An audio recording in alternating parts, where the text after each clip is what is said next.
C'est un fléau ou du moins une grande inquiétude dans notre système de santé, cette pratique de pas se présenter à son rendez-vous médical sans en avertir la clinique ou encore l'hôpital. Les chiffres, vous allez voir, sont décourageants.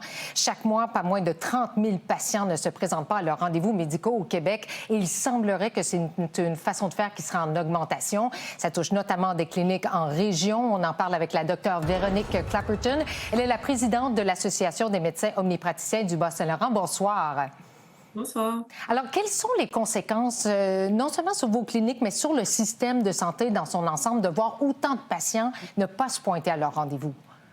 C'est certain que, en fait, pour les cliniques, puis pour les... En fait, à chaque fois qu'il y a un patient qui n'annule pas son rendez-vous, c'est un rendez-vous un peu perdu pour un autre client, un autre patient, en fait.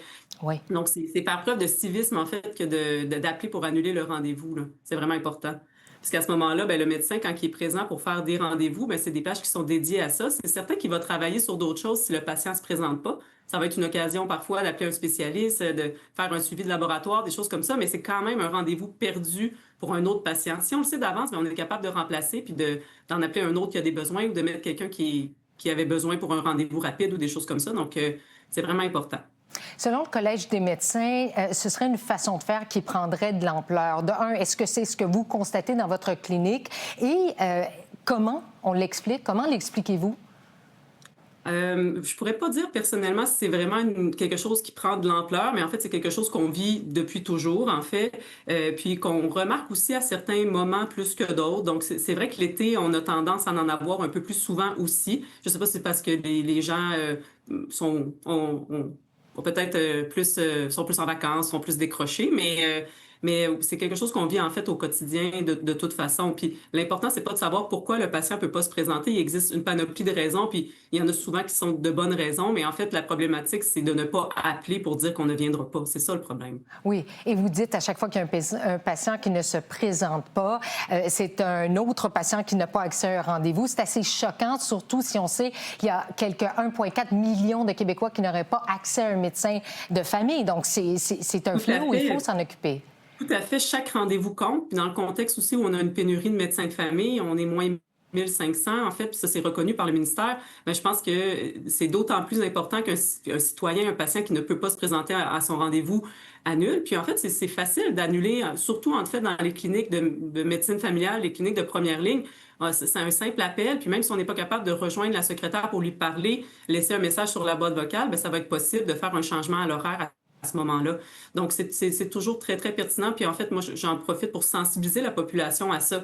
Puis on fait tous face aux écueils un petit peu du système de santé, mais on peut tous avoir un rôle à jouer. Ça, c'en est un qui est très simple, qui est à la portée de tous.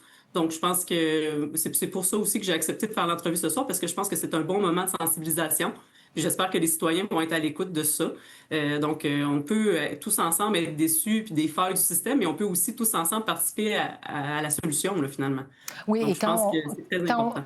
Quand on dit les chiffres, je pense que ça frappe l'imaginaire encore plus. 400 000 rendez-vous manqués chaque année au Québec. Ça touche aussi les rendez-vous chez les spécialistes. Doit-on en venir à des mesures coercitives, comme faire payer les patients qui ne se pointent pas à leur rendez-vous sans avoir annulé auparavant? Ça se fait dans certaines cliniques déjà, mais selon vous, est-ce que ça prendrait un mot d'ordre pour faire uniformiser, disons, un ticket modérateur dans l'ensemble du réseau public, incluant dans les hôpitaux? Je pense que c'est très délicat, ce genre de situation-là. Souvent, les Oui. personnes aussi qui ont plus de rendez-vous manqués, c'est des gens qui ont déjà aussi des vulnérabilités, des difficultés. Donc, je suis pas certaine que ce soit la solution principale à apporter. Il existe beaucoup d'autres solutions, entre autres la sensibilisation, le rappel de l'importance d'annuler les rendez-vous, faciliter aussi la façon d'annuler un rendez-vous. Et je pense qu'avec les ressources informatiques, ça va être de plus en plus facilité dans l'avenir aussi. Donc, c'est possible des fois, là, avec un simple rappel par texto, des choses comme ça, de pouvoir annuler avec ces mesures-là. Donc, moi, je pense on doit aller davantage vers ça que vers des paiements ou des choses comme ça. On n'est pas comme dans les restaurants où est-ce que c'est une entreprise privée, puis il y a des frais, tout ça. On est un service public, donc je suis pas certaine que le ticket modérateur soit nécessairement la solution. Mais c'est quand même choquant, puis il faut prendre des mesures. Puis je pense que ça passe aussi par la sensibilisation. Et je crois que le gouvernement, Santé Québec, le ministère de la Santé ont un rôle à jouer là-dedans, le Collège des médecins de famille aussi. Donc, je pense qu'on est en mesure aussi de passer par ces moyens-là.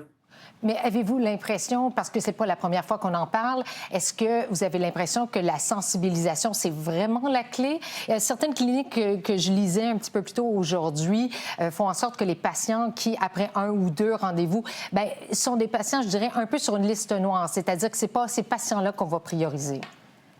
Quand ça arrive comme ça avec des situations au cas par cas, ben, on est capable de faire des mesures dans nos cliniques au cas par cas. Donc, je pense que la sensibilisation, c'est quand même une bonne méthode de manière générale au niveau de la population. Puis je pense que les gens sont sensibilisés quand même à ça. On en parle souvent des failles du système. Puis enfin, un moyen facile de pouvoir participer à la solution. Je crois pas que je suis pas pessimiste par rapport au fait que les gens peuvent être sensibles à ça. C'est un réseau qui nous appartient en commun, en fait. Donc, chaque citoyen a sa part à jouer là-dedans. Donc, je ne serais pas autant pessimiste que ça. Puis je pense que justement, le fait d'en parler, en fait, ce soir, à heure de grande écoute, je pense que c'est même très bénéfique. Puis j'espère que le message va un peu diffuser. Peut-être que aussi avec les réseaux sociaux, ça va aussi percoler. Donc, je trouve ça intéressant quand même qu'une clinique ait osé mentionner que c'était irritant. Peut-être que ça va faire aussi son chemin dans la population. Bien, on espère. On devrait tous être optimistes comme vous, Dr. Véronique Clapperton, présidente de l'Association des médecins omnipraticiens du Bas-Saint-Laurent. Merci beaucoup.